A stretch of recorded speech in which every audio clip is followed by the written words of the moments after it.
like I said, Anita is our first storyteller, and her story is called Magic Errands.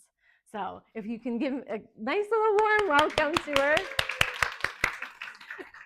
And I can't, we were playing musical chairs of which stool people wanted, because this one's really high, but you're going with the high one. I'm going with the high one. Jingle bells, jingle all the. Harry Connick Jr.'s voice blared at an obnoxious volume as I started my car. I immediately turned it off. Good gracious, was that me who left the radio turned on that loud? I wasn't in the mood to listen, let alone sing along to my favorite version of Jingle Bells. I watched my wipers clear the snowflakes lightly falling onto my windshield, giving a side eye to my arduous to-do list on the passenger seat beside me. I had better get going. It was already the lunch hour, and I only had a very small time window to myself to get my list of things done. Normally, I'd be a bit jolly and festive, but I really wasn't feeling it this year. Like, what was it with the lead up to Christmas anyways? I sat and thought to myself as I drove along in silence. You know, normally, Christmas is a holiday I look forward to. It wasn't that my girls didn't believe in Santa Claus anymore. We were many years past pondering where to stash Santa's gifts and having to be creative every single night before we went to bed, hiding the elf on the shelf. I paused for a moment and just was feeling the pressure. The lead up to Christmas had turned into this enormous weight pushing me down. Pressure to coordinate the dates for the gathering, which then led to organizing menus with family and friends, which then led to more grocery shopping, more cooking, and more baking, preferably like Martha Stewart. All the decorating had to be done, but only after the house got cleaned, and then the house had to stay clean, and then all the gifts had to be purchased, wrapped, and it was me. I got to be the person who also made sure all the right gifts got to the right place on the right date. Beyond that, though, there was this enormous feeling to get it right and to make it look super easy, and also like a Hallmark Christmas that just captured all these perfect family moments, like matching festive pajamas and gift wrap that then coordinated with my tree decor, and making sure every detail of every single person that I loved got everything on their wish list to avoid any disappointment. My plate was overflowing. And I was pretty sure that this was how every other woman felt in December. But I had to stop because I really didn't have time to further ponder why I didn't feel festive or how much this weight was pushing me down. It was December the 9th. Christmas was a mere 16 days away, and my to-do list was much longer than it should be given the date.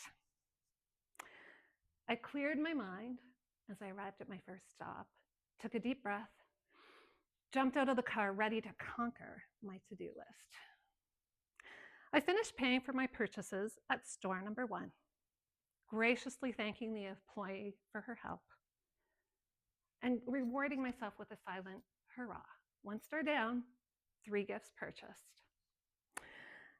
I couldn't wait to get in my car, grab my pen and my to-do list, and see what I could stroke off. As I was exiting the store with my hands full, I saw him. I stopped so fast that I almost tripped over my very practical, very boring, as per teenage daughter number 2, winter boots. I somehow managed to hold on to all of my parcels without falling and creating a scene. I watched him with my mouth gaping. He was parked next to me, fetching his dry cleaning out of the back of his vehicle. He turned towards me holding a red suit, exactly like the one he was wearing. That's when we made eye contact, and he smiled right at me, and his dimples gave way. Hello there. Merry Christmas. I had never been more shocked in my whole life. I was standing less than 10 feet away from Santa Claus. How could I not smile back? Stroking anything off my to-do list completely left my mind. I was like a teenager, up close and personal to her rock star idol. And before I could stop myself, the words spilled out of my mouth. Can I take your picture, please?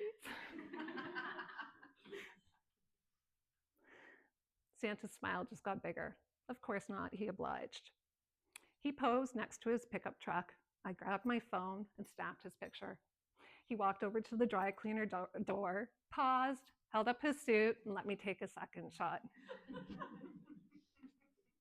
I thanked him for being so generous with his time and let him go on his way. I put my purchases in the backseat of my car, and I dare say I was feeling downright jolly. I sat for a moment and I thought, did that really just happen? But it had, and I had the pictures to prove it. And I just couldn't stop smiling. I sat thinking about that accidental meeting when it dawned on me, I really don't want to be sitting here in my car when Santa comes out of the dry cleaners, because that would be super embarrassing. I grabbed my hat and my mittens, and made my way down to the street. There was lots of shoppers out and about, and I smiled at all of them. I stopped, looking at the festive window displays and all the stores that line the quaint street. Something about seeing Santa had made me feel lighter, and rushing was no longer on my agenda. I walked into the next store. As I opened the door, the warm air soothed my red, rosy cheeks. There was Christmas music playing in the background. A beautiful Christmas tree decorated in the most cozy, classic way. The entire store smelled like peppermint candy canes. I was drawn to the Christmas tree. There were so many beautiful ornaments, and I found myself thinking of my family. There was a beautiful deer ornament, which made me think of my husband, Chris, and his love of nature. A green pickle ornament. Oh, Reese would love this. You hide it in the tree, and the first person to find it on Christmas morning gets to open a gift first. Nobody loves a game more than Reese. Oh, and a beautiful sparkly gold letter D. My daughter Drew, total girly girl who loves all things bling. She would love this. I bought them all on a whim, realizing these probably aren't on my to-do list.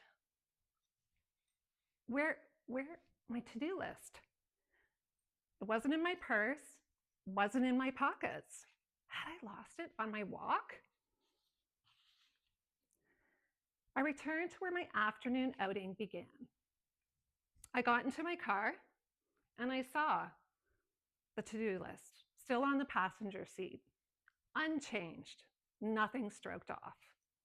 But the weight that I had been feeling, completely gone.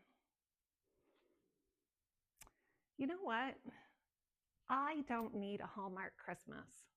In fact, I don't even want a Hallmark Christmas. However Christmas unfolds will be based on my loving, unique, a little bit crazy, loving family. And that's all that really matters to me. Not whether or not we're wearing festive pajamas that match. My recognition had shifted to how fortunate I was that my plate was overflowing. Yeah, probably there's going to be some things that don't get done on my to-do list, but that's okay. I have family and friends to celebrate the holiday season with. I decided maybe that meeting with Santa Claus hadn't been accidental. Maybe a gift from the universe I did not know that I needed. Thank you, Santa, I said as I started my car. Ready to head for home. I turned on the radio to hear the next Christmas carol, and I inched the volume up to loud and started singing along. Santa Claus is coming to town.